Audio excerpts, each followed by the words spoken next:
이번 세션에 그 사회를 보게 된 저는 춘천교육대학교에 근무하는 서순식 교수입니다. 반갑습니다.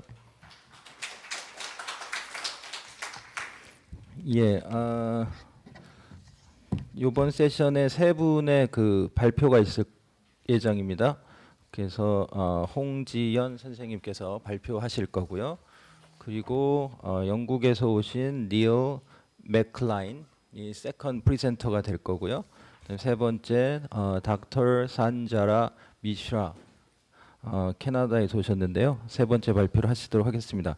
제가 그 발표하시는 선생님들께 다 일일이 말씀을 드린 것처럼 20분 이내로 발표를 마무리 지어 주시고, 그다음에 듣는 청중께서는 그 심플로 이용해서 방금 전에 해보신 것처럼 궁금한 질문이 있으면 코멘트를 포함해서 심플에 올려주시면 그 중에서 괜찮은 질문들을 다시 골라서 그 바로 올리고 더 나은 토론이 될 수 있도록 그렇게 해보겠습니다.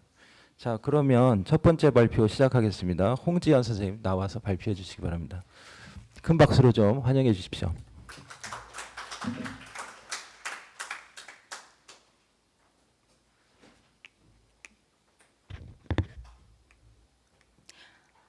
Hi, I'm Jiyeon Hong. I'm an elementary school teacher. Here I'm going to tell you today how coding education is like in South Korea. Do you know them? Do you know who these people are? No? Yeah? Of course you don't know them. The people in the picture on the left are famous YouTubers among elementary school students in Korea. And the woman in the brown dress is me. yeah. And this video is a trailer for a coding TV program. I'm a teacher who coding education in elementary school. One day a producer asked me to join on a coding TV program, so I joined in the coding TV program. Although it's a Korean version of video, but I think that you can guess the contents even if you look at the screen only. Okay, let's see what they do and find me.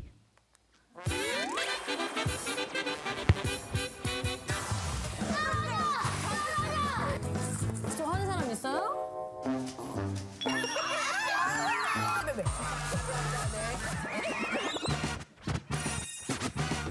시작! 출발! 위열로 로또 패니가 아주 대맛이죠. 뒤로 엄청 못쓰죠? 아직 안 했어요. 신나는 코딩 놀이터!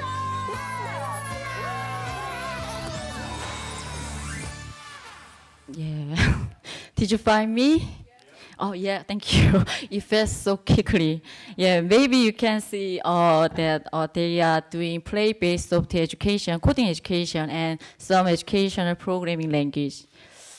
2 or 3 years ago, there was no such a coding TV program like this. But nowadays, there are a lot of kind of coding TV program in Korea. Why? Why? yeah, because this software education have been compulsory education since this year, maybe. Coding education is called software education in Korea. Anyway, in elementary school, our students must complete at least 17 hours of practice ICT utilization course and at least 34 hours of information curriculum in junior high school. What about high school students? In high school students, more students as well as more schools are allowed to select software education by switching from general courses to intensive courses. The easiest way to start with our students was play-based software education. It was also known as unplugged activity in foreign countries. Play-based software education is computer-free computer education. It's a class discovers the algorithm included in the play and learn the concept and principles of computer science through play. In this picture, the boy in red is a programmer. According to the command symbols written by the programmer, 2 kids are playing robot arms and piling cups. In this simple play of how to order commands in a procedural way, and execute them in order, our students learn the basic principles of programming.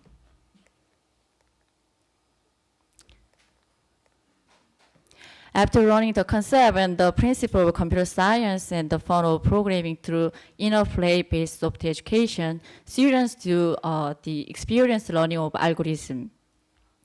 I have students solve the game missions for algorithmic experience that are provided by the sites such as world-famous code.org.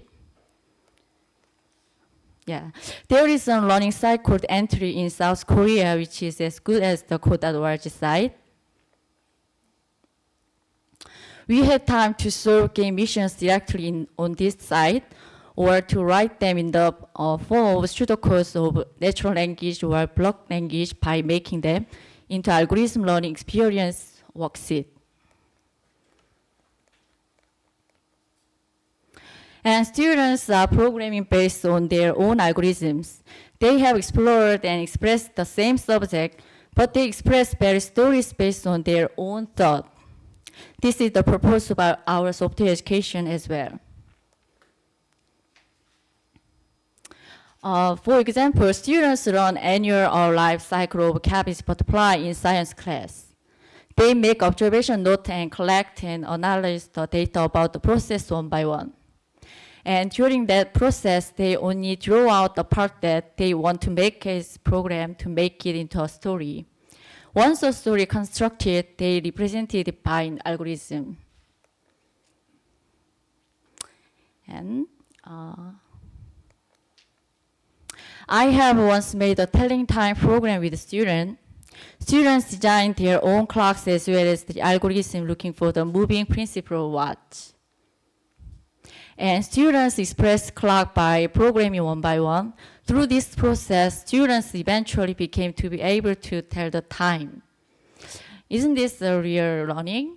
I think that learning related to life, meaningful learning for oneself and learning for others should be the ultimate direction, not only for software education, but also the education in this country.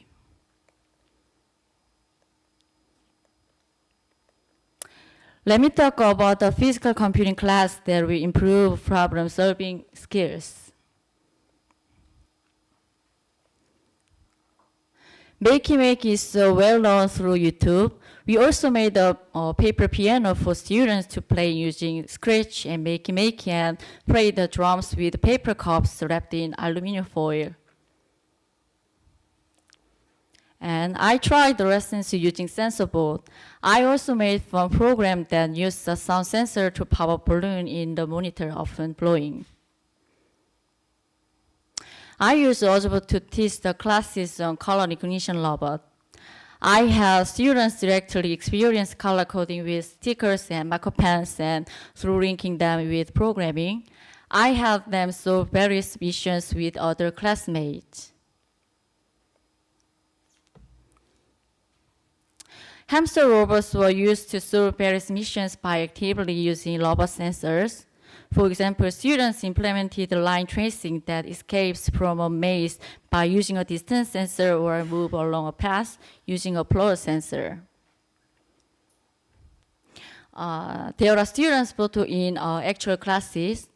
They use floor sensors for expression or made adjustments so that the Earth can revolve around the sun like an RC car. These are the products created by students after actual classes. They look like the same simulation, but students expressed the Earth revolving around the sun. The other students expressed the Earth revolving around the sun as well as the moon revolving around the Earth. It's the same. Students made a story program while another students made a quiz program for the movement of the Earth and the moon. In the same theme, there are such diverse ideas with various steps. So far, I have been telling you what kind of coding education is taking place in Korea. We believe in the power of education. As our children receive education for the future and grow their dreams, the future of Korea will also become brighter. The future of such Korea is possible because there are many teachers like me who are devoted to software education in the school. The books here about software education I have written or translated.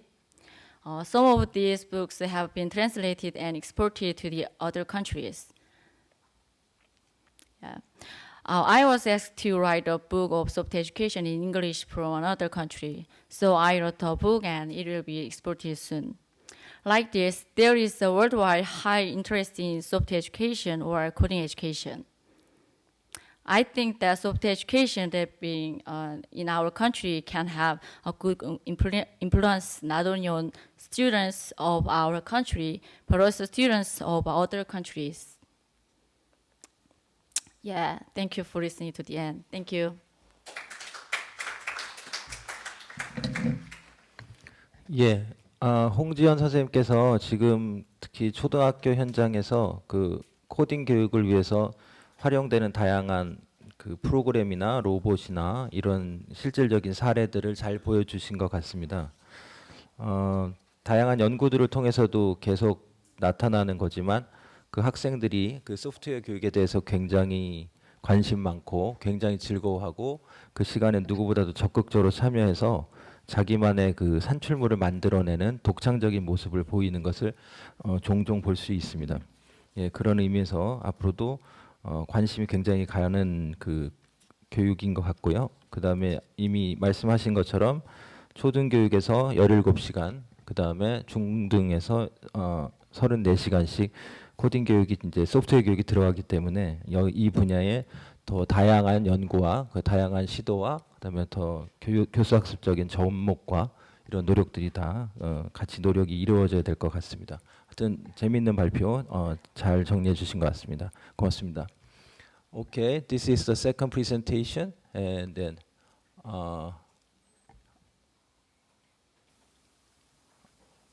okay. 예. 두 번째 발표는 그 닐 맥클라인이 그 소프트웨어 에듀케이션 인 UK 스쿨에 대한 것을 말씀해 주겠습니다. 예, 감사합니다. 큰 박수로 환영해 주시기 바랍니다.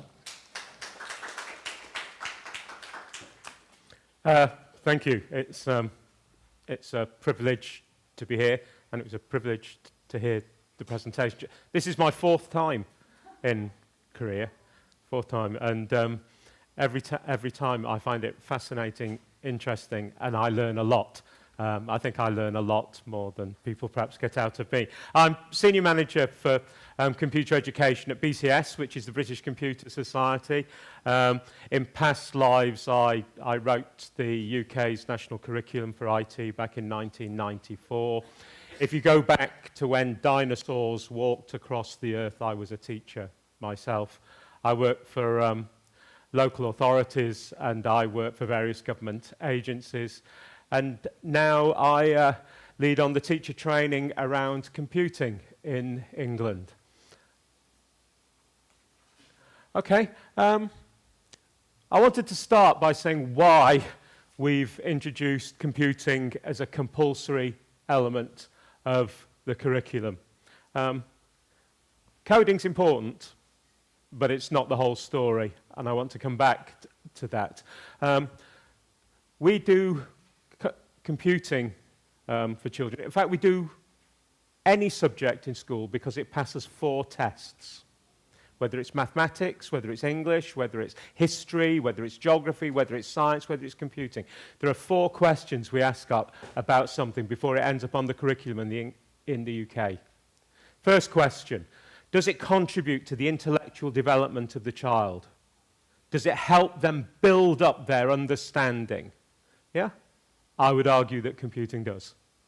I would argue that computational thinking gives a new set of tools that everybody, whether or not they go on to be a coder, can use to think about the world. Secondly, does it contribute to their personal development and qualities? Does it help them learn to be a better human being? Does it learn them to develop their tenacity, their ability to stick with things, their ability to accept success and failure? Well, anybody who's ever written a computer program's had to do all of those. Third thing, does it help develop their understanding of the world? This has been talked about earlier on, but our world has been shaped by technology. And I would argue that without an underlying understanding of some of the things that are going on, you actually can't quite understand how it is that someone's saying because you like this, you might like this. You know, the algorithms that drive everything that happens. And does it contribute to the future employment of the young person? I've deliberately put that last. It's very important. In the UK, each year, we employ 140,000 technology specialists. There's 600,000 in a year group in the UK. So our economy needs at least a quarter of those people coming through to go into technology specialist jobs. So 4 reasons why it's there in the curriculum. And it's there from 5 to 14 as a compulsory part of the curriculum. And it's structured like this. The core ideas are the underpinning principles of computer science, what algorithms are, you know, how digital systems work. I just want to do a little bit of a throwaway connection to one of the previous speakers. Not necessarily taught within a subject slot that's called computer science. In primary, this could be taught somewhere else. Years ago, I did some work with an English teacher. I don't know if any of you have seen the film or read the book Frankenstein that was written by Mary Shelley, but I just asked the question of some children, did Mary Shelley understand the difference between hardware and software? Yeah? The doctor fixes the hardware, actually gets the operating system up and running, but the software has been damaged. Yeah? It's an interesting thing, actually amazing for someone in the 18th century to think. We then move round that understanding of the essentials of computing, the ability to use IT tools to solve problems, yeah? To get out there and do things, to produce new content, to produce new services, to develop new things. And third, we call that information technology. And the third area, digital literacy or digital citizenship, do they understand the implications, how this technology is changing the world, how it will affect them? Do they understand that they think in a particular sort of way because the way they think has been shaped by the technology they've used? That's quite a complicated idea for young people to understand. Yeah? That the way they think about the world is shaped by the technology that's mediated, that's acted as the channel for them. Here's some of the things that are on our national curriculum. So these are the things that all children need to be taught. I ought to say we start from the view that 500,000 teachers know more about teaching than I do. The collective wisdom of 500,000 teachers is more than the individual wisdom of me or me and my committee. Yeah? So the national curriculum is set in very broad terms so that teachers can use their creativity to interpret this in the way that works for them in their school. And so it talks in understanding and applying the fundamental principles of computer science, abstraction, logic, algorithms, and data representation, analysing problems, evaluating information technology, including unfamiliar technologies, being responsible, competent, confident, creative users. It talks at a very general level. It gets into slightly more detail than this, but our curriculum for 11 to 14-year-olds fits on one page. And it's for teachers to interpret that in a way that actually works for them as teachers. Programming is an important part of that, but I tend to see programming as, I call it the lab work of computer science. Yeah? It's where you put things into practice and try things out and do experiments in exactly the same way as you do lab work in physics or biology or chemistry. You don't do lab work in chemistry because you're going to spend the rest of your life playing with test tubes. You do it because you're going to develop your understanding of chemistry as a discipline. Coding, in our view, is the lab work of computer science. So we've got it there. We've got qualifications. Our system works up to the age of 14. Everybody follows the national curriculum. From 14 to 16, students have choices. Everybody does maths and English, and virtually everybody does science. But after that, it's all choices. About 60,000, that's about a tenth, choose to do a qualification at age 16 in computing. Okay? And then a proportion of those, about half of those, choose to do a qualification from 16 to 18, what we call an advanced level qualification, 16 to 18. Our students from 14 to 18 have a lot of choice. From 16 to 18, they have an immense amount of choice. My son does history, psychology, and mathematics. Those are the 3 subjects he's chosen. He doesn't do other things because he hasn't chosen them. It's a different model than many countries have. We have the same problems that other people have with computing. 3/4 of the teachers who are being asked to teach computing don't have formal qualifications in it. They came into computing teaching from another route. They might have been an economics teacher, business teacher, or whatever teacher, and have ended up being a computing teacher. We have a recruitment program to recruit more computing teachers, and we offer a kind of bursary of about equivalent to the average wage to cover the costs of someone while they train. And of course, we run CPD for existing teachers. The bursary thing, which encourages people, it's about, I can't work out what that is, it's about $30,000 US for the year to train as a bursary, to cover your costs, living costs, or whatever. And we're very keen for people who perhaps have been in industry and other sorts of things who might want to consider teaching as a career. We run a scholarship scheme. But the big thing I've been doing is around supporting teachers who are already there.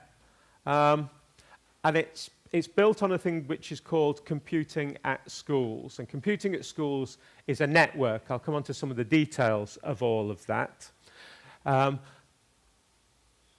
People join it, teachers join it, the network, Computing at Schools. We have what we call master teachers who've been trained up to support other teachers. These are classroom teachers. They're not people based in whatever. They're not people like me. These are people in the classroom. They perhaps run a hub in their school where the other teachers can come and meet and talk and learn. And they're supported by 10 regional centres that are based in universities around the country, if that makes sense. So it's a network of teachers with master teachers to support teachers within the network. They run hubs and they're supported by universities. University of Plymouth, University of Manchester, University of Newcastle, about 10 universities to give us a spread around the country. If you join, that's me. I'm a member of CAS. You join. It's very much about putting teachers in touch with other teachers. You can see, that's where I live. That's London. And by joining, it's told me that my nearest hub is the Ealing hub, that Daljit, I can't read his second name up there, in Villiers High School is the nearest teacher who's my CAS master teacher. So any teacher who joins can find the teacher who's closest to them. It also tells me he's 3 kilometres away from me.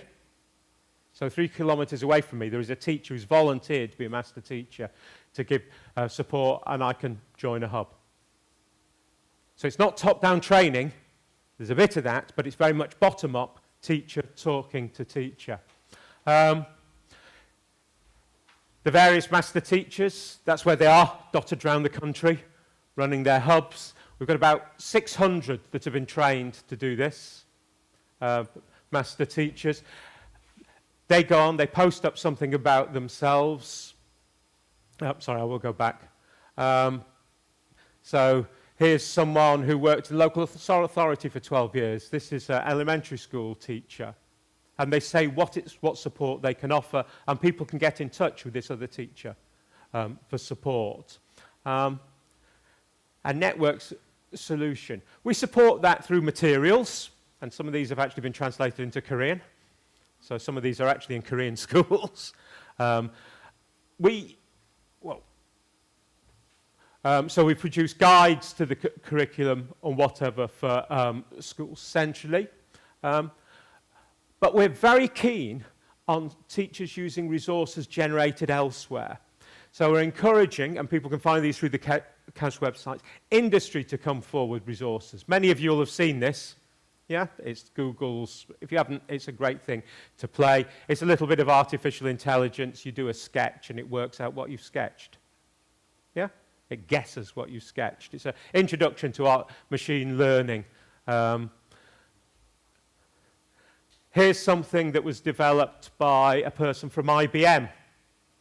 Again, I've picked out artificial intelligence teaching things because just that's part of the focus of it. This is a bit of software that, and some teaching resources, which means that basically this is a language recognition one, but you can teach the computer to recognize things. It then gives you a Scratch plugin that you can put in your Scratch program. Yeah? So you can train a Scratch block. All the stuff that trains the block is hidden from you. So if you're 8 years old, you don't have to understand machine learning. You just have to show it lots of pictures of cats and lots of pictures of dogs and tell it that this is cats and tell it that this is dogs. Yeah? Got teacher-generated resources. I'll come on to the numbers of all this. This is a resource generated by a teacher that recognizes numbers. Again, it's an artificial intelligence kind of thing. And you can see the code behind this. Again, that's done in Scratch. We've got academics who are part of the Computing at School network. This is an academic in Queen Mary's, University of London, who's produced a worksheet for teaching. He runs a thing called Computer Science for Fun. If you Google it, CS4, number 4F, or for fun, Computer Science for Fun, you'll find he's got loads of stuff about how you can use magic tricks and things like that to teach the ideas of algorithms. This is a sheet he did on using coins moving across like a neural network. We've got a big thing in the UK, and some people talked about this, around the use of physical computing to teach computing. That's a BBC microbit, as was mentioned earlier today, for those who were here. You know, those went to every 11-year-old in the country, got one of those. And it was the idea that often trying to get people young people interested in computing, the technology they have at home is often better than the technology they have access to in schools. This bypasses all that, because it says we're not trying to be like your Xbox or trying to be like your Nintendo or whatever. This is different. This is about helping you learn. So it's deliberate, that it's a board and you can see the chip. Yeah? And you can do some physical computing. And we have a progression in physical unit. This is called a crumble. That's a very simple data interface you can program. That's the microbit. That's like a screen, isn't it? That you can, whatever. And that's the Raspberry Pi, which tends to be being used by older pupils. Physical computing, very, very popular with schools because it can be connected to other sorts of things. We ran a project. There's a poem by Ted Hughes called The Iron Man, which is about a robot. And we ran a project in primary schools with them using microbits to create their own Iron Man robots while they were doing the poem. I mentioned teachers generating resources. We've now got over 4,000 worksheets, presentations, that have been put up by teachers. Over 4,000. Yeah? So here's a poster for keywords that a teacher's developed from computing. There at the top is a handout that a teacher's produced about algorithms. Teachers just join this and they can download these resources. Yeah? Produced by other teachers. They can modify them, they can change them, they can post them back up. I say over 4,000 resources. One of the things about our system is if you want to make anything happen in schools in the UK, you have to persuade the principals that it's important. Okay? All our schools are judged by their performance. There are league tables. They're inspected. Their results and examination are published in the local newspapers and things like that. Parents have free choice about which school their child goes to. The school principal runs the school. Yeah, that's the way the system works. So this was a pack we produced with some support from Microsoft to go, and we sent this to every school principal in the country, which was about explaining the importance of computing and coding and what they, as a school principal, ought to do about it. Which isn't about them learning to be a computer science teacher. It's them working out who is going to be the computer science teacher. Are they properly resourced? Do they have access to proper CPD? Are you tracking the teaching of computing in your school? That's me. That's, before I go off, a piece of artificial intelligence that produced that, isn't it? Yeah? A translation kind of thing. In the early days of translation software, people thought what they would do was get lots of experts to program computers to translate from one thing to another. That's not how it works now, as people know. We have machine learning, reads loads of stuff, reads loads of translation, and works it out. So if that's not right, blame either me or the machine learning. Thank you very much for listening.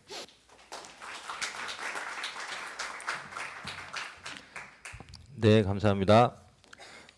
두 번째 발표하신 닐 맥클라인 발표 처음에 그 교육적인 그 가치 네 가지를 가지고 교육 과정을 삽입할 건지 말 건지 결정하는 본질적인 질문을 한다라는 말씀을 처음에 하셨는데 저 개인적으로는 이게 참 흥미롭다. 그리고 또 참 본질적인 게 정말 중요하구나라는 생각을 하게 됐습니다.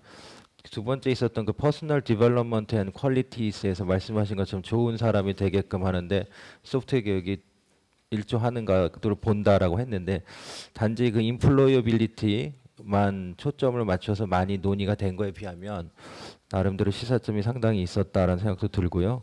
그리고 중간에 말씀하신 것 중에서 선생님들 간의 그 적극적인 학습 자료 공유의 그 체제가 이제 운영되고 있다라는 말씀하셨는데 우리나라도 이미 뭐 인디스쿨을 포함해서 굉장히 다양히 좋은 게 많이 있는데 유사한 사례가 아닌가 그런 생각을 해봤습니다. 예, 거듭 감사드리고요.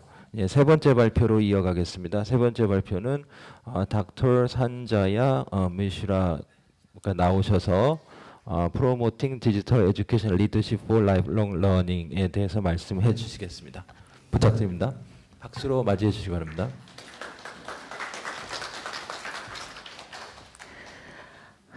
Thank you, Professor. Good afternoon, everyone. Thank you very much for joining in this session. And it's a challenge for me to be the last speaker of the day and to keep you awake. But I can assure you that you will be happy at the end of this session, that those who are not in this session is going to definitely lose something. Okay?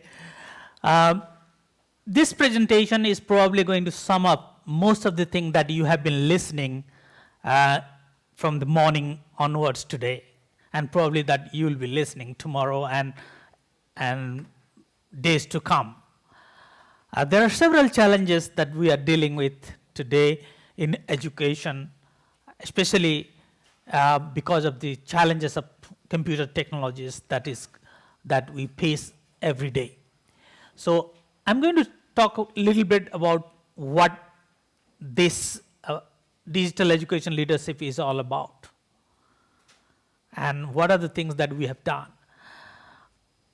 As you know, I'm Sanjay Mishra, and I'm from Commonwealth of Learning. And those of you who don't know about Commonwealth of Learning, it is an intergovernmental organization located in Vancouver, Canada, and we serve the education and training needs of governments and educational institutions in the 53 Commonwealth countries. And 1/3 of the population of the world reside in those 53 Commonwealth countries. So the challenges are huge. Most of those countries are small and developing nations. But to give the perspective to you, the challenge, now, quoting from World Education Forum report, it says by 2020, it's estimated that there will be 1.5 million new digitized jobs across the globe. At the same time, 90% of the organizations currently have an IT skill shortage, while 75% of educators and students feel there is a gap in their ability to meet the skills needs of the IT workforce. To prepare the talent needed for the digital economy, education must adapt as fast as the demand for IT skill is growing and evolving. 65% of children entering primary school will find themselves in occupations that today do not exist. This is another report from World Economic Forum. Another report from McKinsey says over half of the world's population is still offline. It's not just like Korea. We have network everywhere. Okay?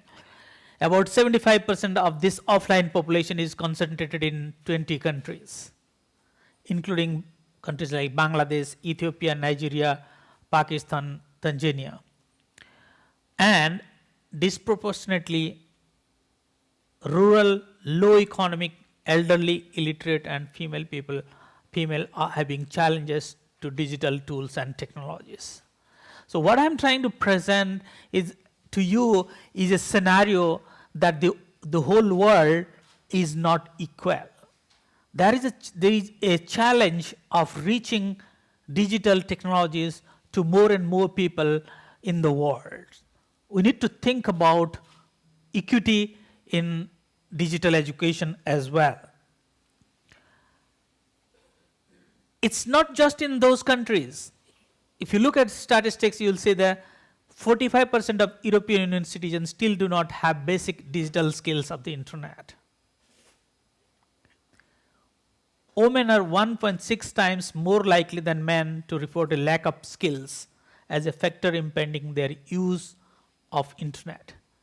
So the digital inequity is pervasive all through the world, whether it is developed countries or developing countries.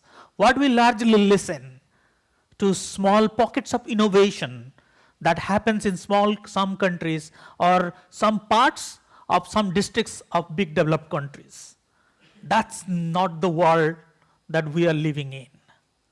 The world's digital education scenario is quite challenging. Recently, in the Davos World Economic Forum, this is a platform that was developed, which is a high-profile platform for multi-stakeholder platform called SkillSet. SkillSet, Sustainable Education and Training for the Digital Economy. It's very so the challenges are huge. There are a lot of initiatives that are coming from European Union and all intergovernmental and development agencies.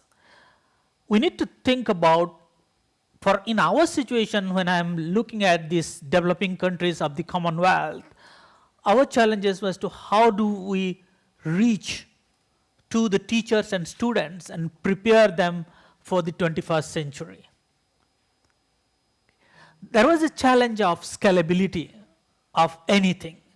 All the platforms that we talk about, all the technologies that we talk about are largely in the face-to-face scenario of teaching 100, 20, 30, 100, maximum 500 people. But if you look at the challenges of today, statistics says there are 69 million teacher shortage if you want to reach sustainable development goals by 2030. So that's just teacher to be trained, okay?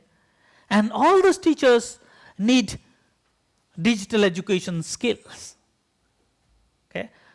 Not those 69, those who are already in service, they also need digital education skills. Look at the enormous number of teachers that need to be trained.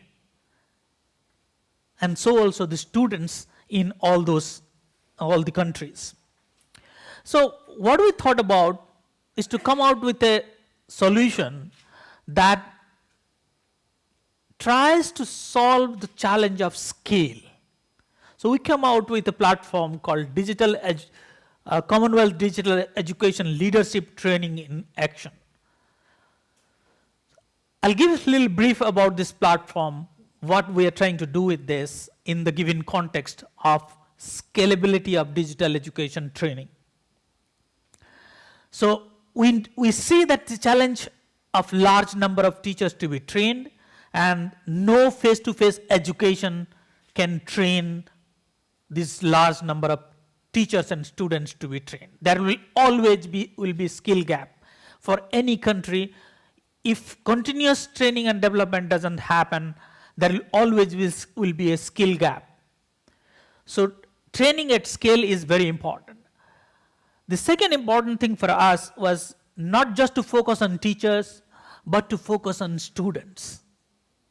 Because if you are just training teachers and not focusing on students, we are not doing good. Because we need to prepare both students and teachers to prepare for the 21st century challenges, especially to make them lifelong learners. To be lifelong learners, one of the skills that every reports around that we have talks about is to have digital literacy. Digital literacy is considered to be one of the key skills. But we are going a little further than digital literacy. And now, so many presentations today you have seen about digital literacy being talked about. But we are going a little further, and we are talking about digital education. How is it different? When we started looking at digital literacy and digital education, we brought together a group of international experts from both Commonwealth and non-Commonwealth countries and asked them, these are the challenges, how are you going to solve this? If you are asked to design a curriculum framework, what you will suggest? So we sit with the University of Cape Town in South Africa, and they developed a curriculum for digital education leadership. For us, a leader is not just a position, a principal or a school principal or a ministry official. A leader is someone who has competency and is able to influence somebody else. So anyone can be a leader in digital education. The next stage we did, after the curriculum was developed, we looked into the curriculum and developed the learning resources.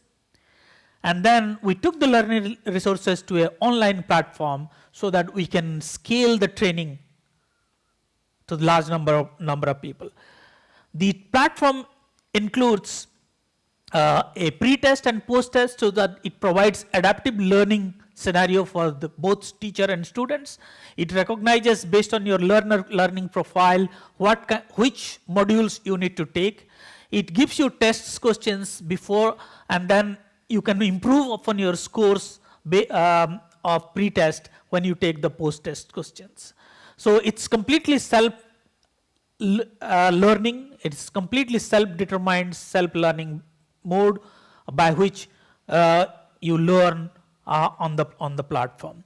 At the end, you get a certification which we can print, and you have digital badges and other stuffs. So what is digital education literacy? So our assumption started with digital literacy is essential but not sufficient to be a successful 21st century learner. You need to have digital education skills. And digital education skill is something that digital difference between digital literacy and digital education skill is sometimes blurred. Okay? And things that is taught at a higher level of digital literacy skills are largely digital education skills. But for us, we have made it very simple. We said that the ability to use digital tools for teaching and learning is all about digital education skills. Okay? You know how to use email, you know how to use Facebook. That doesn't necessarily mean you will be able to know email or Facebook for teaching and learning.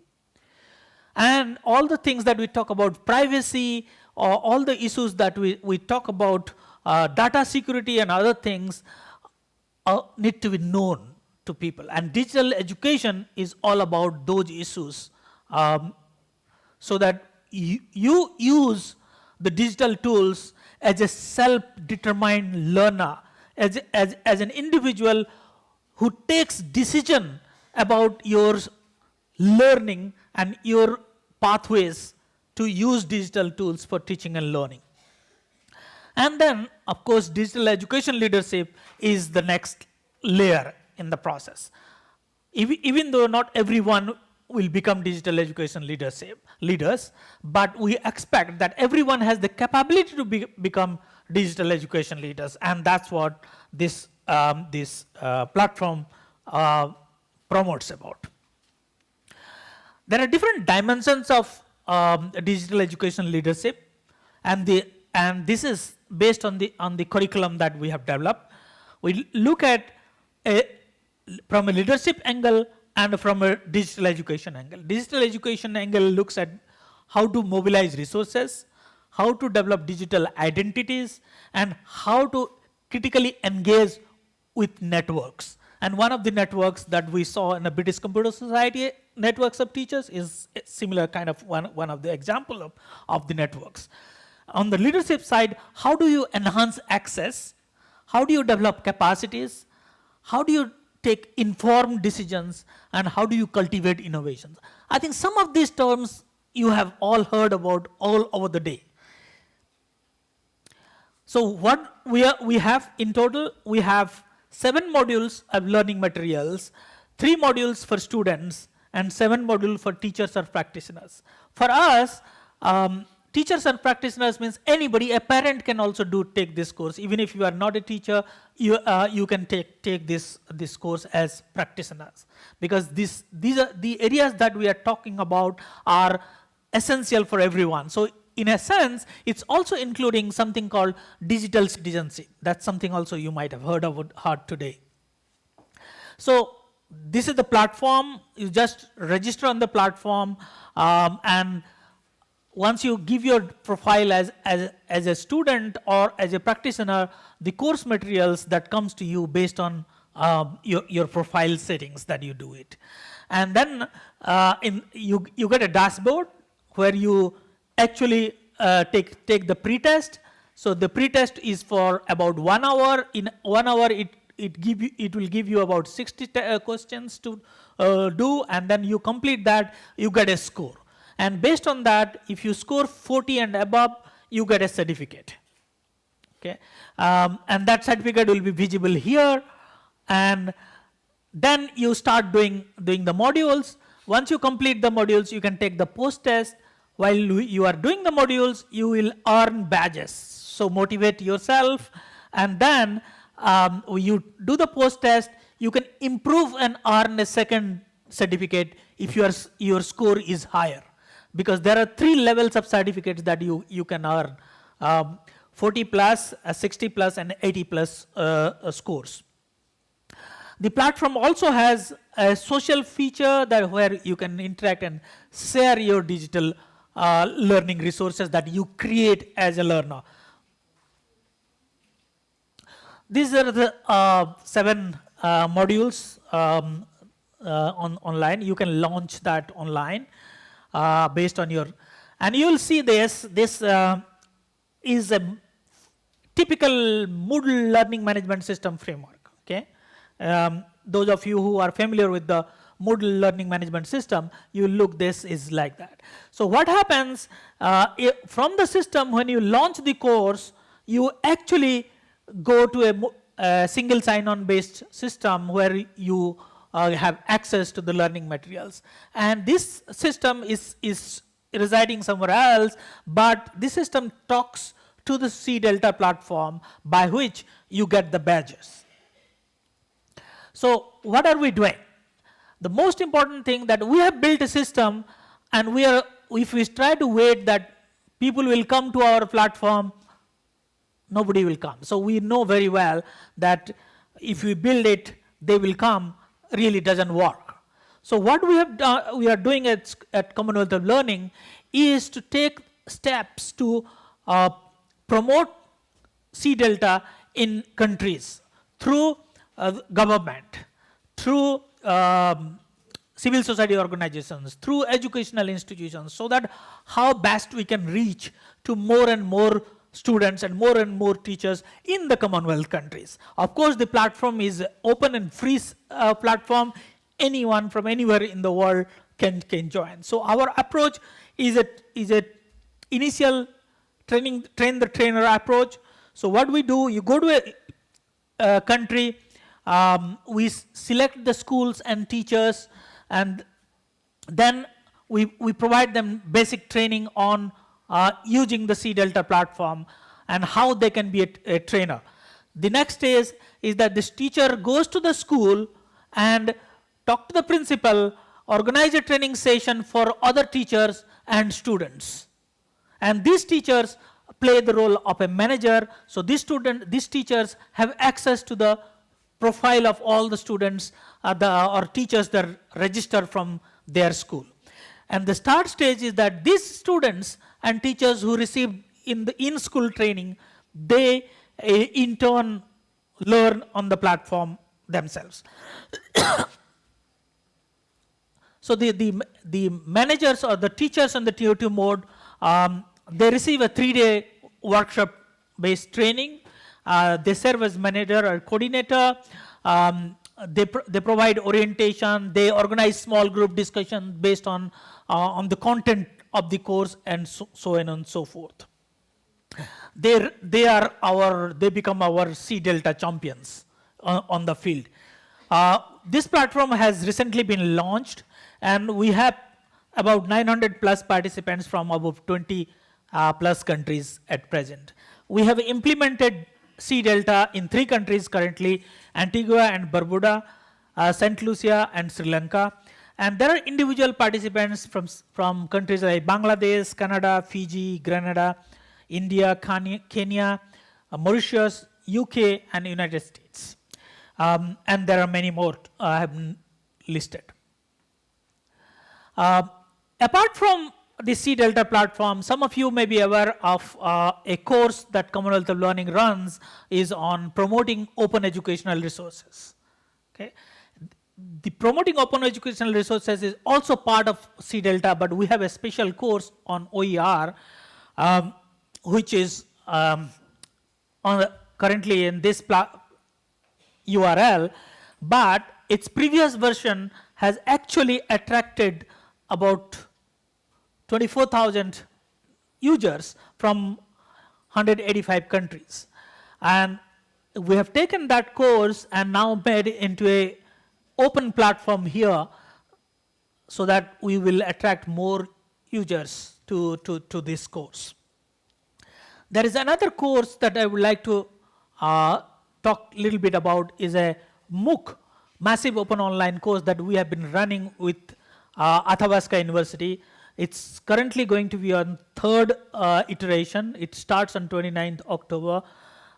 In the previous 2 iterations, we have over 5,000 users from 95 countries, of course 45 from the Commonwealth countries, and most of the users were male. Of course, it's almost balanced, but most important thing is that in this Mooc, we had about 16% certification.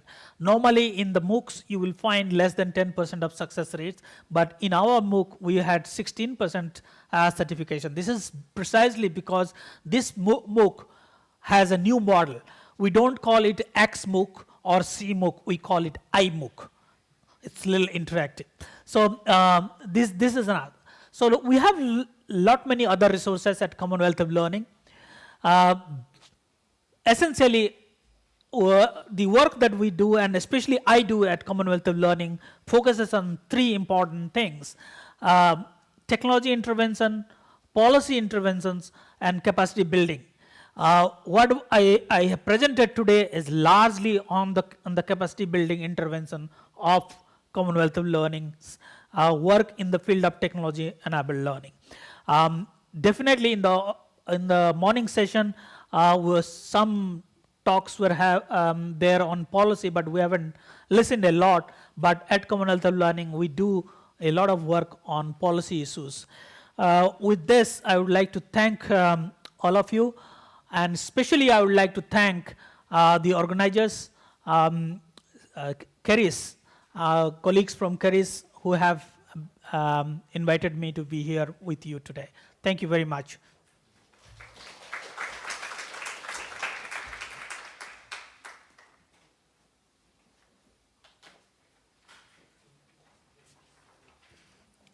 예, 감사합니다. 세 번째 발표가 다 이제 끝났는데요. 잠깐 앞에 그 테이블을 좀 정리한 다음에 바로 그 Q&A 세션에 들어가도록 하겠습니다.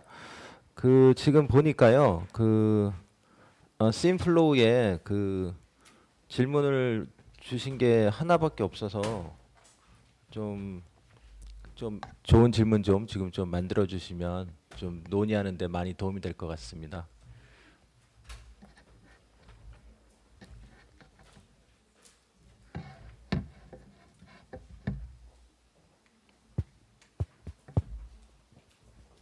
예, 그럴게요.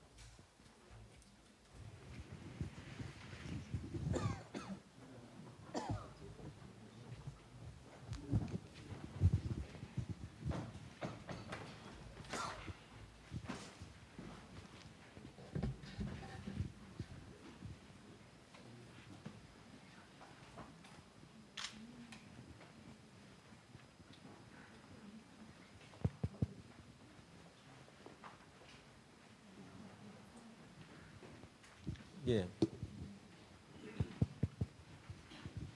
예, 발표.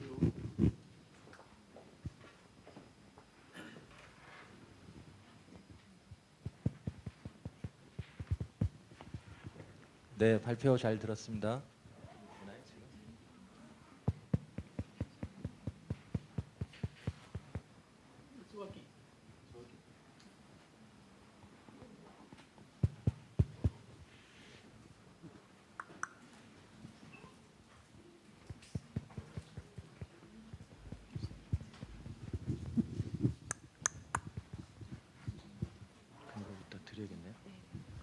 예, 세 분 발표 잘 들었습니다. 이어서 이제 Q&A 세션을 좀 가지려고 합니다. 지금 질문이 일단 하나가 도착을 했는데요. 띄우고 같이 의견을 나눴으면 좋겠습니다.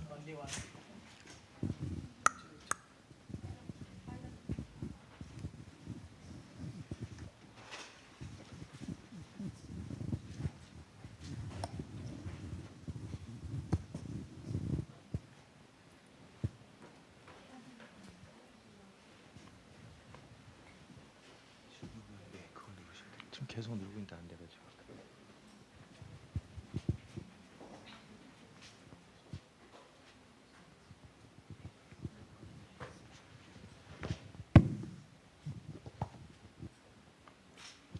드디어 됐네요.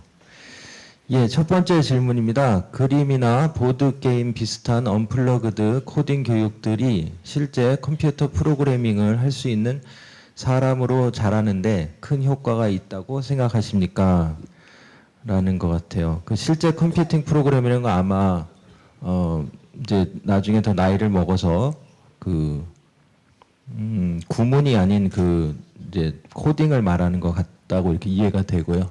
질문인즉슨 이제 보드 게임 같은 언플러그드 코딩 교육이 프로그램에 어쨌든 도움이 되는가, 근효과가 있을까요?라고 질문이 들어왔습니다. 어느 분이 먼저 대답을 좀 해보시겠습니까? 선생님 대신에. 이제 코딩 방법 중에 이제 언플러그드 코딩 이제 놀이 중심의 이제 언플러그드 활동을 초등에서는 특히 많이 하는데요. 그러니까 초등의 경우에는 이런 놀이 중심 교육이 효과가 있다라고 저는 생각을 합니다.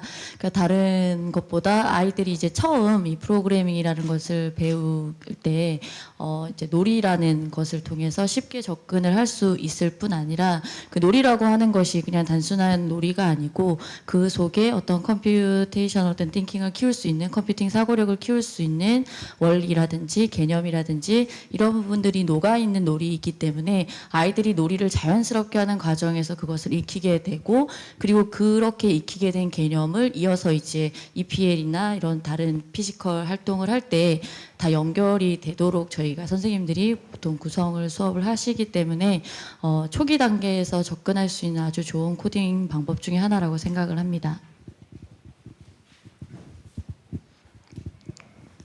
혹시 질문에 대해서 답을 더 하실 생각 있으십니까?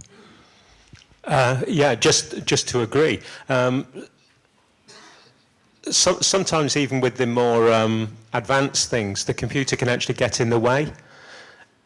If you want to get people to understand different ways of sorting data, for instance, it's a lot easier to get them to introduce the idea with a pack of cards for a bubble sort, shell sort, you know, for those of you from the computing side of things, than it is actually doing it in a program.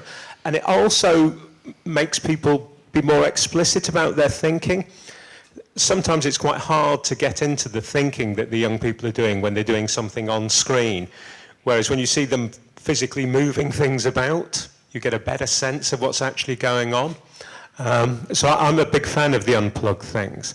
I think what I'd add to it though is it's always nice to have the unplugged things feed into something which is then computer based, so they can see the connection between the two. 오케이. 네, 감사합니다. 다음 질문으로 또 한번 넘어가 보겠습니다. 네, 소프트웨어 교육 또는 디지털 리터러시는 어떻게 평가하면 좋을까요? 평가 방법에 대한 거고, 어쩌면 평가와 관련된 이제 평가 대상에 대한 타당도, 밸리디티 이슈까지도 이제 문제가 될 수 있을 것 같은데요. 한번 선생님들 어떻게 생각하시면 답을 주시기 바랍니다. If I understood the question correctly, I think assessment, the true meaning of assessment is that when you actually do something, then you are able to assess. Say for example, that if you are in the social media, and if you are able to identify fake news, that is an assessment of your digital media literacy learning or digital literacy. So what we do in a training situation is to create environment which is similar to that of a real life situation, to create an authentic learning environment by which you can be tested, so that the reliability of the test is not questionable. But ultimately, it's the final, how the learner behave after the training is the important thing. Okay. Okay. Yeah, there's different types of assessment, aren't there? If you want to know if someone knows something, ask them. That's what questioning's good at. If you want to know whether someone can do something, you actually have to get them to show you. I could talk about my swimming, but you wouldn't believe me unless you saw me in the water, though perhaps you wouldn't want to do that. So you need a balance, I think, between ongoing assessment, which is literally just about asking things, good questions that elicit responses, but at the same time you need assessment activities that are authentic in context and get people to actually do things. The other thing that we're finding about with assessment is sometimes it's easier for teachers to make judgments about, yeah, this is good, than it is to actually put marks to things. So sometimes the apparatus of assessment gets in the way of things. If you get a bunch of art teachers together, we've done research on this, and get them to look at children's art, they will say, yeah, that one's really, really good, that one needs a bit more work, that one's whatever. If you ask them to get them to put marks on it, is it 9 out of 10, 10 out of 10, they would struggle with that. And sometimes the issue we've got is that we want to put marks to things purely because our assessment regime demands doing marks for it. So we're doing quite a lot about getting teacher judgment, using teachers to make judgments about things and combining different teachers' judgments to arrive at an overall view of the competence of the young person. Okay, thank you. 다음 질문으로 넘어가겠습니다. 네, 일반 교과를 가르칠 때도 소프트웨어를 활용하시는 것 같은데 그러한 수업을 어떤 과정을 거쳐 구성하시나요? 이렇게 돼 있고요. 또 교사로서 어떻게 소프트웨어를 배워야 도움이 되는 수업을 만들 수 있을까요? 참 이게 굉장히 현실적인 질문 같아요. 이 두 가지가 다 어떻게 홍정현 선생님 좀 시간을 두고 좀 답을 좀 해보시겠습니까? 네, 이게 사실 지금 현재 소프트웨어 교육이 초등에서는 17시간 정도 시수가 배정되어 있기 때문에 그렇게 많은 시간은 아니잖아요. 특히 사고력을 키우는 교육을 위해서라면 사실 많이 부족한 시수라고 생각이 들기 때문에 저희 이제 학교에서는 어떻게 노력을 하고 있냐면 저희 초등의 경우에는 특히 담임 선생님께서 몇 개의 전담 교과를 빼고는 다 이제 모든 과목을 가르치시죠. 그래서 이제 교과 연계 소프트웨어 수업을 많이 합니다. 그래서 저 같은 경우는 예를 들어서 과학 시간에 배운 과학의 주제를 가지고 소프트웨어 프로그램을 만드는, 그래서 과학 시간에 교육과정 재구성을 통해서 시수를 확보하고 과학의 주제를 소프트웨어라는 도구를 통해서 배우는 거죠. 그런 형태의 어떤 일종의 스템 수업, 교과 연계 수업을 많이 진행을 하고요. 그러니까 그러기 위해서는 사실 교사가 과학이라든지 수학이라든지 소프트웨어 다 모두 전문가가 되어야 할 것 같아요. 그래서 각 분야에서 꼭 필요한 교육 요소, 우리가 배워야 하는 성취 기준에 따라서 주제를 구성하고 수업안을 만들어서 직접 이제 수업을 진행을 하고 있습니다. 그리고 지금 교사로서 도움이 되는 수업을 만들기 위해 사실 이제 처음은 소프트웨어 교육을 이제 내년부터 초등에는 본격적으로 시작이 되는데 많은 선생님들한테 이런 질문을 들어요. 어떻게 시작을 해야 될지를 잘 모르겠다고 말씀을 많이 하시거든요. 근데 사실 조금만 관심을 가지고 보면 주위에 소프트웨어 교육 관련된 연수들이 굉장히 많이 있습니다. 그래서 그것을 찾아서 하시는 분들도 많이 계시는데요. 근데 어떤 선생님은 그런 말씀을 하시더라고요. 자기가 이런 연수를 거의 100시간을 가까이 들었는데도 그래도 두렵다라는 말씀을 하시더라고요. 저는 이제 그런 분들께 이렇게 말씀을 드려요. 사실 혼자 하는 건 되게 힘들 것 같아요. 우리가 아이들한테도 협업을 굉장히 중요시 하듯이 교사도 마찬가지거든요. 혼자 하기보다는 저희 소프트웨어 교육을 고민하시고 연구하시는 선생님들이 주변에 꽤 계세요. 특히 저희 우리나라 같은 경우에 초등 컴퓨팅 교사 협회라고 해서 초등학교 선생님들이 자발적으로 만든 이런 소프트웨어 교육을 연구하는 단체가 있습니다. 그런 그룹이. 그럼 그 그룹에서 선생님들이 이제 전국에 다 지부가 있어요. 15개 지부가. 그러면 각 지부에서 선생님들이 모여서 자발적으로 모여서 이제 한 달에 뭐 일주일에 한 번 또는 한 달에 2번씩 모여서 자체적으로 연수를 하고 이제 그분들이 공부한 내용을 또 연수를 하고 또 그 아이들을 또 가르치고 하거든요. 그래서 그렇게 함께 이제 연구를 하고 수업에 대한 고민을 하는 게 중요할 것 같아요. 그래서 저희가 주장하는 거는 그런 자발적인 그룹들, 특히 선생님들, 교사, 연구회와 같은 그런 그룹들에 대한 지원이 분명히 있어야 할 것 같고, 그리고 정말 시작은 하고 싶은데 혼자 하기 어려우신 분들은 그런 분들의 어떤 네트워킹을 통해서 도움을 받아서 시작을 하신다면 훨씬 도움이 많이 될 것이라고 생각을 합니다.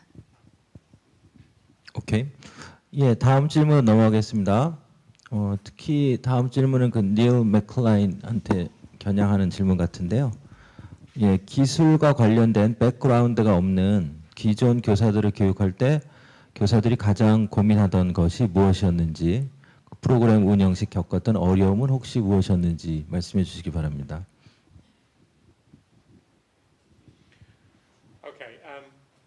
Okay, I'll even use this. The biggest one, there's a whole set of what people call hygiene factors, which are kind of, will it fall over, will it work, will it go wrong, will it? But I'm not going to go through those. With any teacher, being a teacher is a really few people in their work have to be in front of a highly critical group of people who are watching their every move and listening to everything they say. You know, very few people do this at work. Even you know, if you work in a bank, you don't have 25, 30 people staring at you all the time, watching your every move, kind of thing. So what most of the teachers that we work with wanted small steps to get involved, sometimes through unplugged activities, sometimes through some of those sorts of things. And what they also wanted, and I'll give some examples, was materials that they could use with the students, which were almost self-contained. So they knew there was lots of things that they didn't have to worry about because the materials had taken care of those sorts of issues for them. And then the other thing is, I mean, so most of the people, the primary school teachers, the elementary school teachers, for example, that have moved into this area, are starting with scratch because that's something that's out there. And then they perhaps step back, and the thing that we saw in this morning about thinking about physical blocks before blocks on screen as a way in for teachers as well as for young people. But that's often a kind of starting point in all of this. 오케이. 네, 다음 질문 들어가겠습니다. 예.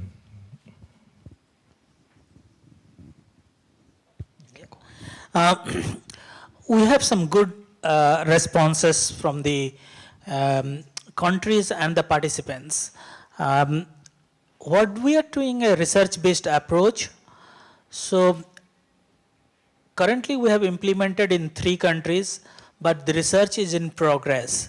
So what we are looking at in the research is that these teachers who go through the training and those students who go through this C Delta, they do pre-test and post-test.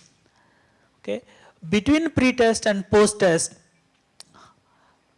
in the C Delta platform, we are tracking the learning of these students. There are research team which are tracking the results. Our hypothesis is that those students who are going through this C Delta platform and have higher achievement in C Delta will have bigger achievement in learning other subjects, because the skills they will take from C Delta will be useful in learning in other subjects as well. So that's what the important thing of preparing lifelong learners.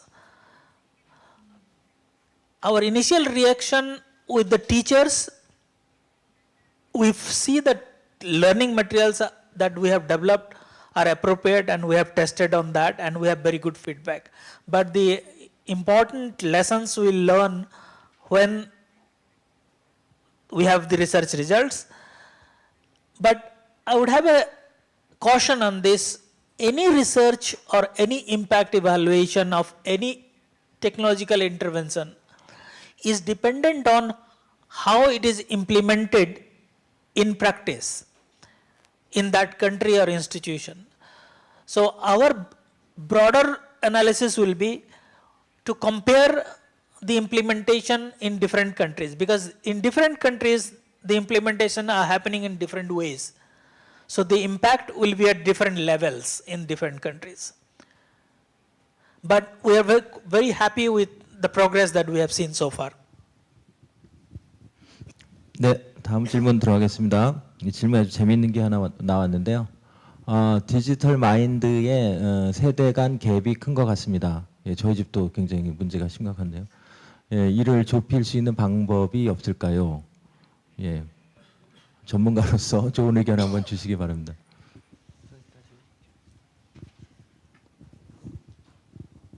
되게 어려운 문제인 것 같은데요.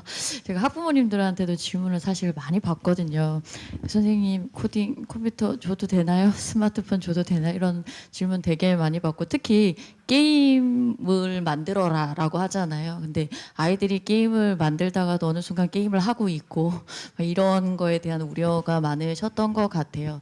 근데 이제 그럼에도 불구하고 또 다른 한편으로는 예전에 비해서 학부모님들이 코딩을 비롯한 또는 게이미피케이션이나 어떤 그런 저희 어떤 새로운 미래 교육으로 대두되고 있는 것들에 대한 관심이 굉장히 크고, 어떻게 하면 좀 교육적으로 이것을 적용할 수 있을 것인가에 대한 관심도 굉장히 많이 있는 것 같습니다. 이제 그런 분들께 이제 제가 말씀을 드릴 때는, 그러니까 예를 들어 게임, 이제 마인크래프트 우리 아이들이 굉장히 좋아하잖아요. 그 마인크래프트도 이제 코드를 만들어서 게임을 할 수가 있거든요. 그럼 그런 걸 이제 소개를 해드려요. 그럼 아이들이 마인크래프트라는 게임이 아니고 그 게임 속에서 코드를 직접 만들고 이제 들어가는 그런 과정들을 아이들과 같이 한번 지켜보시고, 과연 이것이 교육적인지 아닌지를 아이와 같이 판단을 한번 해보라고 말씀을 드려요. 사실 이제 그럼에도 불구하고 많은 분들이 이제 어떻게 하면 좋을까에 대한 고민은 사실 많은 것 같고, 근데 막상 또 이 아이가 직접 만들어서 고민을 하면서 직접 정말 심혈을 기울여 만들고 그 만든 것에 대한 굉장히 큰 성취감을 가지고 또 이제 하는 모습을 보시면 그 전보다는 그래도 이것이 교육적으로도 좀 도움이 되는 것 같다라는 말씀을 하시더라고요. 그래서 이게 쉬운 문제는 아니지만 그래도 아이를 한번 믿고 그 아이가 하는 것을 지켜보는 것, 그리고 그걸 보면서 아이와 같이 이것이 도움이 되는지 안 되는지를 아이와 같이 판단을 하는 거. 그러니까 혼자 안 돼가 아니고 아이 스스로 그것을 결정할 수 있도록 하는 게 좋을 것 같습니다.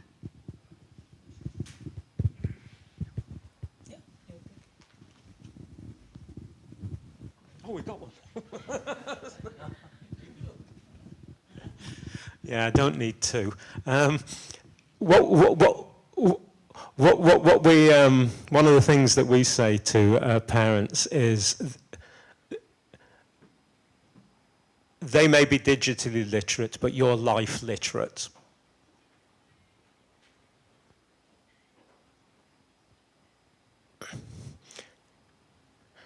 So ask your children difficult questions about what they're doing.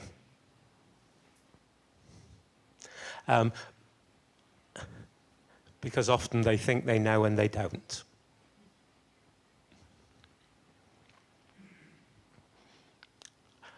And the reason that people get taken in by fake news, for example, that's not because they're not digitally literate. It's because they're not life literate.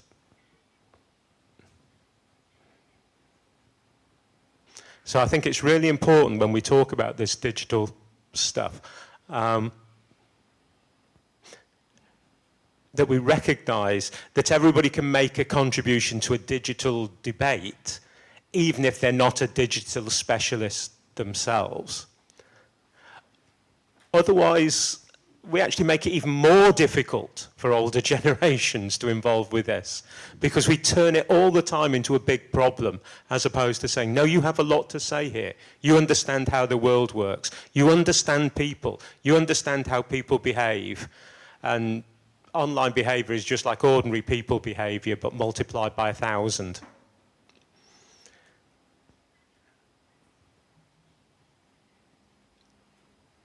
Yeah, so let's encourage everybody to be involved, but not be critical or make people feel that they don't have the skills to be involved.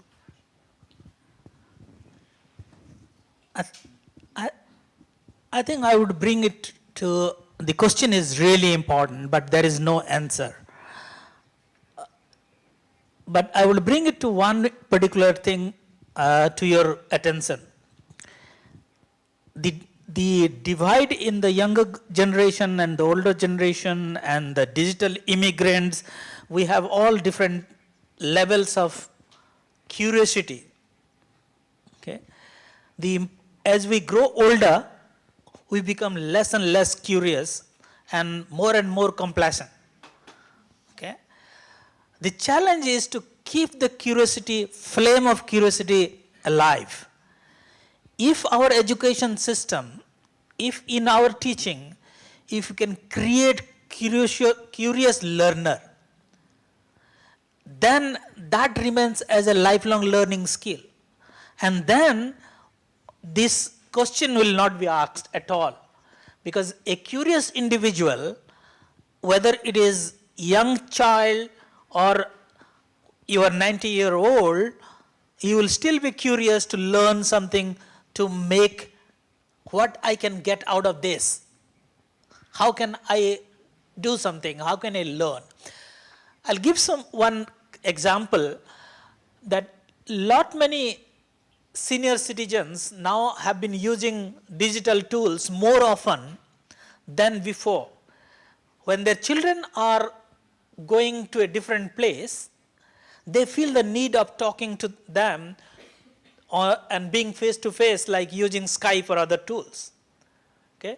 The earlier telephone technologies were not allowing them this. Earlier, first of all, it was costly, and second, it was not giving the immediate presence feel. The technology now is giving that. So the more and more senior citizens are interested to learn, curious to learn. So the necessity, creating the environment of need, and creating the environment for curiosity are two important things if we want to bridge that gap. 예, 아주 재미있는 그 말씀을 하셨습니다. 그 특히 이제 나이를 점점 먹으면서도 지속적인 그 curiosity를 잊으면 안 된다라는 말씀도 굉장히 와닿는 것 같고요. 예, 그리고 질문이 몇 가지가 더 있는데 지금 시간도 좀 지났고 해서 그 좀 큰 질문이 될지 모르겠는데요. 이 질문을 좀 각자 선생님들께 드리고 싶습니다. 그러니까 뭐 에듀케이셔널 이노베이션이나 무슨 테크놀로지나 이런 것들을 직접 한번 그 교육 현장에 그 적용해 본 그런 경험을 바탕으로 이러한 새로운 변화를 교육 현장에 계속 시도를 할 때 현실적으로 정말 어렵다라고 느끼는 어떤 그 한계라고 할까요? 그런 한계들이 무엇이 있는 건지, 그리고 이런 그 궁극적인 시도, 변화에 대한 시도가 갖는 본질적인 참 고뇌라고 하면 참 좋겠는데 그런 것들을 어떤 거를 가지고 계셨는지 개인적인 견해를 한번 좀 말씀해 주시기 바랍니다.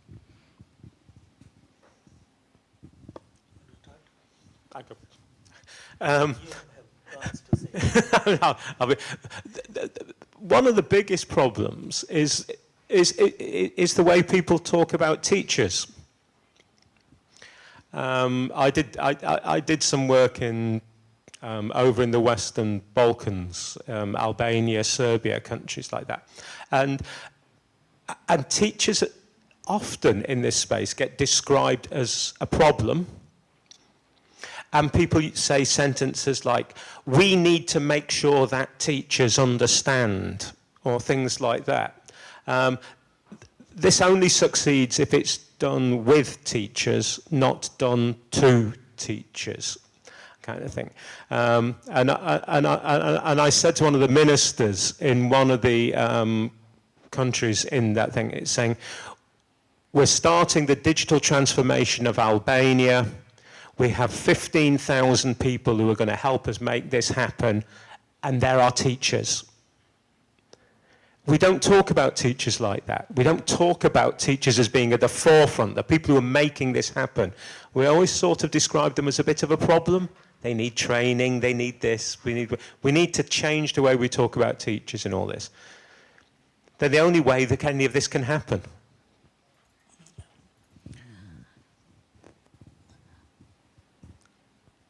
I think this is the most important question. I think this is the prize-winning question that has come. I think we have lots of failure, and we really don't share those failure things. Most of us always share the success stories. We don't share the failure stories. I would say most of my experiences are in different ways. Most of the time we focus on teacher training. To a large extent we are successful in training to teachers, and those teachers who are prepared, they take up innovation quite easily. But innovation doesn't scale up because of teacher training. The innovation scaling up happens when we have a right environment created. If we don't create the right environment in the schools and educational institutions, or we don't create the need for doing something in the school, doing something new, we don't see the need, if the teachers don't see need, if the parents don't see the need, if you don't create that environment where people demand the use of educational innovation, then we are very much sure that we will fail. And most of the time, the failure of educational innovation that I have seen is that not creating the right environment for success. We do all the things and we don't create that ecosystem where educational innovation will succeed. So I think most critical thing is to creating that ecosystem, the environment for success.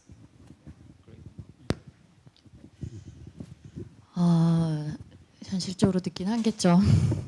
그래서 저는 이제 학교 현장에 있는 교사니까 가장 어려운 건 사실 이제 이게 교육이잖아요.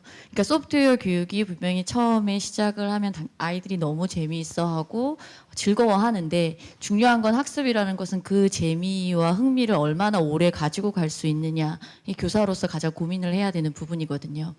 근데 이제 아이들과 수업을 하다 보면 처음에 재밌게 되게 하다가 어느 순간 이게 조금 어려운 지점이 오면 포기하는 아이들이 생기게 마련이에요. 그 어떤 교육이나 포기하는 그 지점에서 우리 아이들이 어떤 성취감을 느끼고 그것을 뛰어넘는 그 순간이 되게 필요하고, 그래야 그 재미가 계속 유지가 되고 아이들이 이제 더 성장하게 되고 이제 배우게 되는데, 이제 교사로서는 그런 지점들이 생겼을 때 어떻게 해결할 것인가에 대한 고민이 사실은 제일 크고요.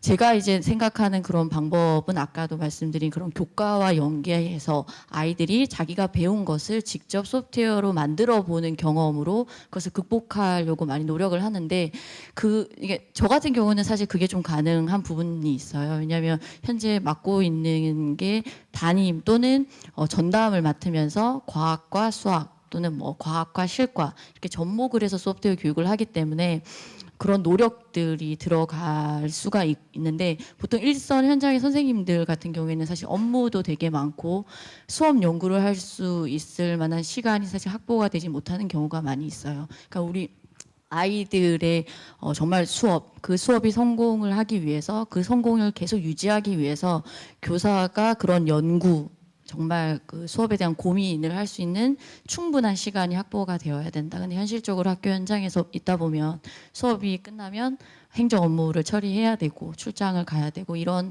여러 가지 현실적인 문제들 때문에 어려운 점이 있는 것 같습니다.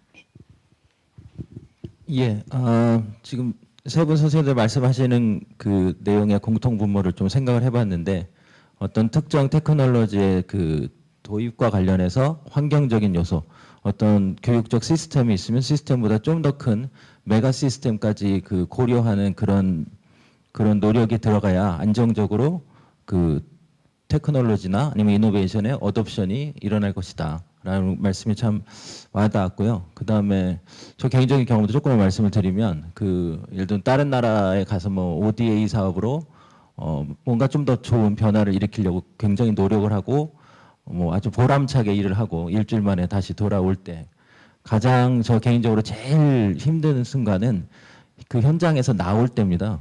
나오고 나서 과연 이게 그대로 유지가 될까? 가서 제가 뭐 열심히 노력하고 막 땀 흘려가면서 뭐 힘들여서 하는 건 얼마든지 기쁜 건데, 나오고 나서 1년 뒤에 갔을 때 이게 유지가 과연 될까? 다시 말하면 항상성의 입장에서 봤을 때 모든 교육 체제는 이미 그걸로서 완성체이기 때문에 어떠한 변화는 굉장히 쉽지 않다라는 생각도 들고, 그리고 지금 선생님 말씀하신 것처럼 그 각 교사들이 가져야 되는 다양한 그 여건들, 환경적 여건 중에 특히나 시간이 있는가, 어떤 테크놀로지를 생각해 볼 수 있고 시험지로 적용해 볼 수 있고 테스트해 보고 자기가 학습할 수 있고 이런 시간적인 여유가 있었는가부터 시작해서 많은 요소들이 고려가 돼야 되겠다라는 생각을 하면서 오늘의 이런 모임들이 더 나은 교육 체제를 만들어가고 더 나은 소프트웨어 교육을 하는데 다시 같이 같이 뛰어가면서 경주할 수 있는 기회가 됐으면 좋겠다라는 말씀을 같이 드립니다. 여기 말고도 지금 좋은 질문이 참 많습니다.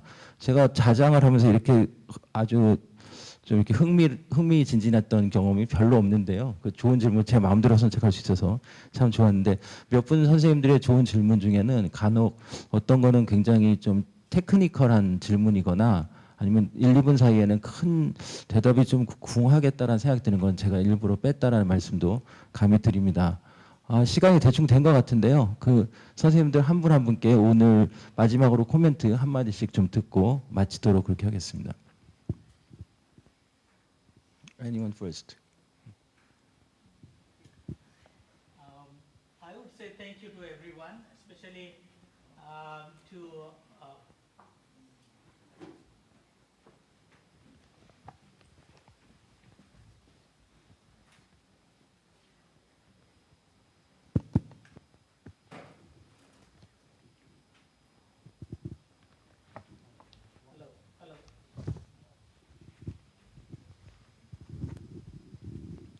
Hello. Thank you, Professor, for this last chance to give us a few words. I would like to thank Keris for this wonderful event and opportunity to be here.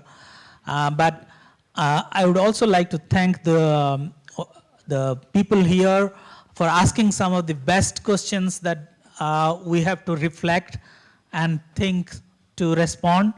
Apart from our work that we have done. So thank you to all of you, and a big round of applause for all of you. I would echo that, and as I say, every time I learn new things. So can we keep the conversation going would be my sort of final thought. These are big challenges. They're faced by every country on the planet. Every country has a shortage of teachers. Every country is struggling with new technologies. The more we talk about this, the more we share it, the more we can help people in those countries develop solutions that work for them. So let's keep talking.